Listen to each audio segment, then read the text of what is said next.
Pinaplansya na ang seguridad sa gitna ng mga ikakasang protesta kontra katiwalian sa Linggo.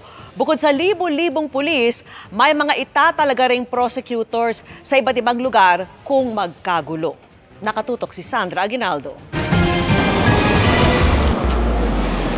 Mahigit 16,000 pulis ang ide-deploy ng pulisya para sa mga isasagawang rally na magsisimula sa Linggo.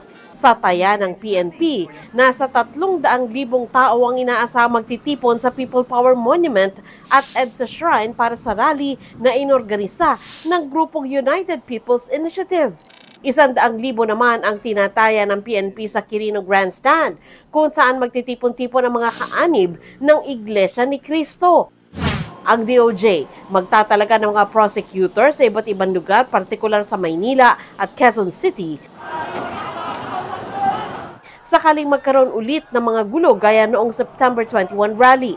We don't know where this might, or we hope that it doesn't happen, but where it happens, we have our prosecutors ready on standby. Siniguro ng Armed Forces of the Philippines na tutulong sila sa PNP lalo kung may emergency.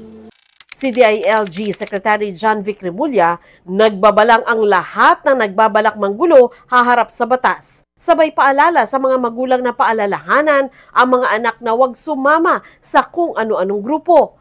3 araw ang rally ng Iglesia ni Cristo simula sa Linggo hanggang sa Martes. Para raw kondinahin ang higanteng kasamaan kung saan sangkot ang mga opisyal ng gobyerno.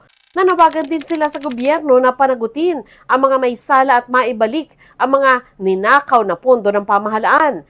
May mga grupo ring magmamarcha mula sa Plaza Salamanca papunta sa Quirino Grandstand para makiisa sa rally ng INC. Ang grupong United People's Initiative, pagpapanagot din sa mga sangkot sa katiwalian ang ipapanawagan. Yung po sigurong panawagan na mag-resign yung presidente hindi manggagaling sa UPI. Kaya namin gustong mag-rally, gusto namin manatiling gising at hindi tumitigil ang ating pagnanasa na magkaroon ng pananagutan ang mga may sala.